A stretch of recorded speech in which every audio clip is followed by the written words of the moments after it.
अस्सलाम वालेकुम दोस्तों, अपनी नेक्स्ट वीडियो से आपको वेलकम करता हूं अपने इस चैनल में। उम्मीद है सब खैरियत से होंगे। तो चलते हैं आज की अहम न्यूज और इन्फॉर्मेशन की जानब। सबसे पहले तो दोस्तों बात करेंगे स्पेन इमिग्रेशन नया कानून, वर्क या बिजनेस, कुछ नई वजाहत सामने आई है, इस पे बात करेंगे। उसके बाद स्पेन और इंग्लैंड के दरमियान एक मुमकिना मुआहिदा तय पाने वाला है, वो मुआहिदा क्या है, इसकी क्या अपडेट्स हैं, इस पे बात करेंगे। नौकरियां, 1500 यूरो तनख्वाह और फ्री घर, इस पे बात करेंगे। और आखिर में आप लोगों के साथ शेयर करूंगा कि स्पेन की नेशनैलिटी की इम्तिहान के बगैर छूट किनको है, कुछ अहम मालूमात हैं, उस पे आप लोगों के साथ शेयर करूंगा। क्योंकि बहुत ज्यादा कमेंट ऐसे आ रहे हैं जो लोग ये नहीं जानते कि उनको इम्तिहान देना है या नहीं देना, इसके बारे में काफी कंफ्यूजन का शिकार है। एक ऐसे फार्मूले के जरिए आपको बता दूंगा जिससे आप ऑटोमेटिक समझ जाएंगे कि आपने इम्तिहान देना है या नहीं देना, और किन को छूट है और किन को छूट नहीं है। इस पे बात करेंगे वीडियो के आखिर में। तो बाकी दोस्तों जो मैं आप लोगों के साथ लिंक शेयर करूंगा उसमें स्पेन इमिग्रेशन का जो नया कानून, वर्क या बिजनेस, इसका लिंक मिलेगा। स्पेन और इंग्लैंड के दरमियान मुमकिना मुआहिदा, इसका लिंक, और नौकरियां, 1500 यूरो तनख्वाह और फ्री घर, ये तीनों लिंक आपको बिल तरतीब नीचे मिल जाएंगे। आप खुद भी इनको क्लिक करके रीड कर सकेंगे। तो वजाहत की तरफ जाने से पहले आपको ये बताता चलूं कि नीचे आपको यूके न्यूज चैनल मिलेगा, सबसे पहला लिंक। अगर आप यूके की न्यूज में इंटरेस्टेड हैं तो उसको जाके सब्सक्राइब कर लें। वहां पे भी डेली बेस पे अपडेट्स यूके की इमिग्रेशन न्यूज की मिलती है। उसके बाद नीचे आपको वो वीडियोस के लिंक मिलेंगे जहां पे जो है वो बहुत ज्यादा इन्फॉर्मेशन है। वो लोग जो बार बार मुख्तलिफ कमेंट करते हैं एक इन्फॉर्मेशन के लिए, तो उसको मैं वहां पे ऐड कर देता हूं। उन वीडियोस को वहां पे आप डायरेक्टली क्लिक करके इन्फॉर्मेशन ले सकते हैं। तो दोस्तों सबसे पहले जो बात करेंगे वो है स्पेन इमिग्रेशन का नया कानून, वर्क या बिजनेस। नई कुछ वजाहत इमिग्रेशन मिनिस्टर की तरफ से आई है। काफी दोस्तों ने मुझे भी कमेंट किए कि किस तरह से क्या तरीकाकार है कि हम पहली रेजिडेंसी पे वर्क कर सकेंगे या बिजनेस कर सकेंगे, क्या तरीकाकार होगा। अगर हम कर सकेंगे तो पहले ही हमें क्या करना होगा। अब यहाँ पे मैं थोड़ी सी आपको वजाहत दे दूं जो मिनिस्टर की तरफ से आई है। जब जो नया कानून जब उन्होंने अनाउंस किया उसमें अब कुछ नई डीपली इंफॉर्मेशन सामने आ रही है। वो तमाम इंफॉर्मेशन मैं डे बाई डे आप लोगों के साथ शेयर कर रहा हूं ताकि आपको कोई कंफ्यूजन ना रहे। जो सबसे अहम बात है वो ये है, आपने अगर एज अ वर्कर स्टेटस ले लिया स्पेन का, आपने अगर एज अ बिजनेसमैन स्टेटस ले लिया स्पेन का, तो वो पहला स्टेटस आपको वही मिलेगा एज जैसे आपने लिया है। अगर आपने अब सोशियो लिबरल के जरिए आप लीगल हुए हैं, 2 साल के बाद आपने कॉन्ट्रैक्ट लगाया और आप लीगल हुए, और इसी तरह आपने बिजनेस करने का कॉन्ट्रैक्ट लगाया कि मैं बिजनेस करना चाहता हूं, अपनी इनकम शो की और सारी चीजें और इन्वेस्टमेंट और फिजिबिलिटी रिपोर्ट सारी, तो आपको वो स्टेटस मिल गया। अब ये याद रखें कि वो पहला जो स्टेटस आपको मिलेगा उस पे आप दोनों काम नहीं कर सकते। अगर आप एज अ वर्कर आपको स्टेटस मिला है तब भी, और अगर आपको एज अ बिजनेसमैन स्टेटस मिला तब भी। करना क्या होगा? करना ये होगा, आपने उनको कंप्लीट करना होगा जो कि अमूमन तौर पे 1 साल का पहला कार्ड आपको मिलेगा। उसके बाद जो दूसरा कार्ड मिलेगा वो आपको 4 साल का मिलेगा।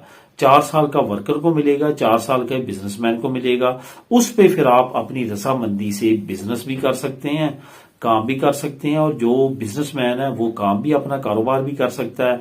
अगर वो बंद करके वो एज अ वर्कर किसी के साथ काम करना चाहता है तो वो भी कर सकता है। फिर आप पे कोई भी किसी तरह की भी शर्त जो है वो खत्म हो जाएगी, आप उससे फायदा उठा सकेंगे। लेकिन शुरू वाला जो 1 साल का कार्ड होगा उस पे आप कतन दोनों काम नहीं कर सकेंगे। ये एक नई वजाहत जो है वो सामने आई है जिसका लिंक नंबर 1 आपको नीचे मिल जाएगा। आप खुद भी उसको क्लिक करके रीड कर सकेंगे। अब दोस्तों बात करते हैं कि स्पेन और इंग्लैंड के दरमियान मुमकिना एक मुआहिदा, नया मुआहिदा जो है वो एक बड़ी स्टेटमेंट की सूरत में सामने आया है। जो हुकूमत स्पेन है उन्होंने अपने प्राइम मिनिस्टर के दौरे के बारे में कुछ डिटेल बताई है। असल में पिछले दिनों एक बड़ी मीटिंग थी ब्रसल्स में जिसमें तमाम सरबराह जो यूरोपीय यूनियन के वो इकट्ठे हुए। वहां पे यूके के नए प्राइम मिनिस्टर को भी मदऊ किया गया था और उनकी बहुत सारी कंट्रीज के साथ 1 to 1 मुलाकात हुई है, जिसमें स्पेन, क्योंकि बहुत बड़ा इश्यू स्पेन और यूके के दरमियान जिब्राल्टर का चल रहा है। जब तक यूके जो है वो यूरोपीय यूनियन का मेंबर था तो जिब्राल्टर का इतना मसला नहीं था, लेकिन जब से वो ब्रेक्सिट हो चुका है, अब जिब्राल्टर क्योंकि टेरिटरी तो यूरोपीय यूनियन की है तो वो है भी स्पेन के अंदर, तो इस वजह से स्पेन और यूके के दरमियान दोबारा काफी मसले जो है बॉर्डर के इशू को लेके सर उठा रहे हैं। तो इस वजह से काफी अहम मीटिंग जो है वो स्पेन के प्राइम मिनिस्टर की यूके के प्राइम मिनिस्टर के साथ हुई।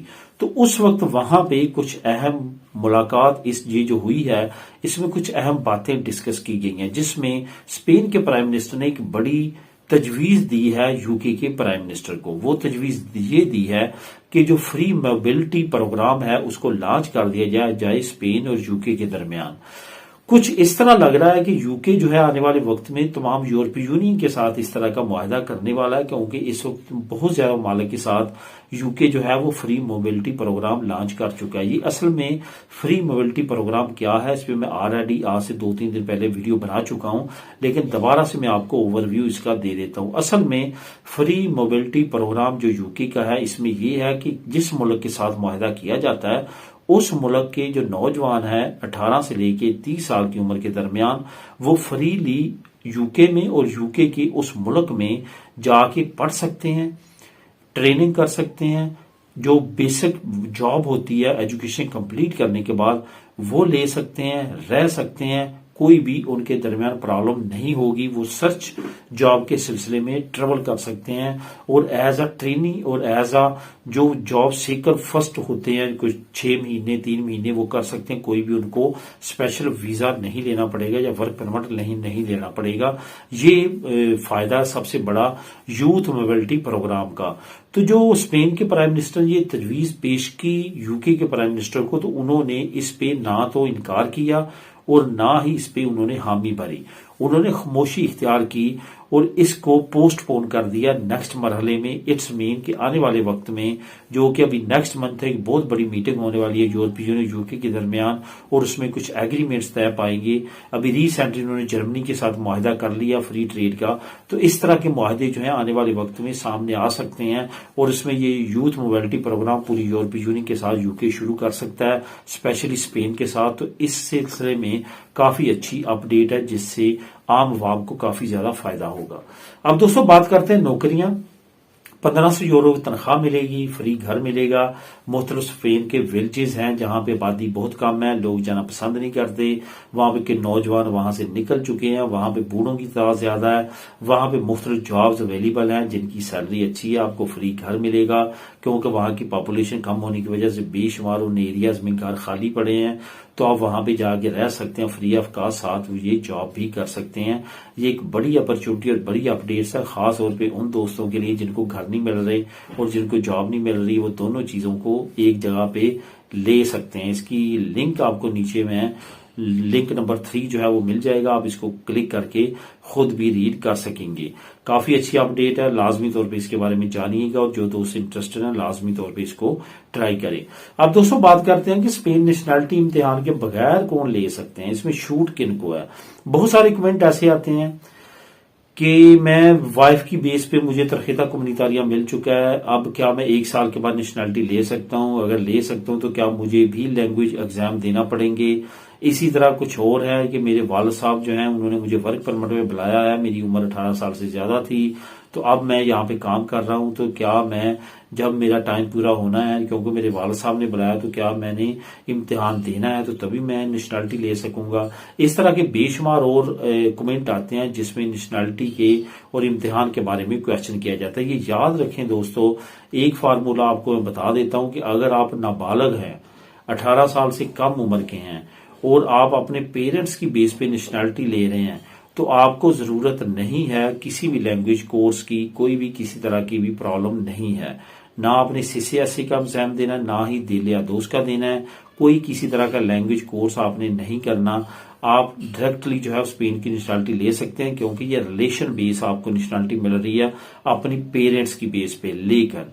इसके अलावा जितने लोग 18 साल से ज्यादा हैं, इवन वो अनपढ़ भी हैं, उन्होंने सर्टिफिकेट भी बना लिया, उनके पास प्रूफ भी है कि वो अनपढ़ हैं, फिर भी उन्होंने अनपढ़ों वाला एग्जाम लाजमी देना है, तभी वो स्पेन की नेशनैलिटी ले सकेंगे। यहाँ पे ऐसे लोग हैं जो सिर्फ इस वजह से नेशनैलिटी ले सके कि उनको जुबान का मसला है, क्योंकि 20-20, 30-30 साल, 25-25 साल से वो स्पेन में हैं, लेकिन नेशनैलिटी नहीं ले सकी क्योंकि उनको लैंग्वेज नहीं आती।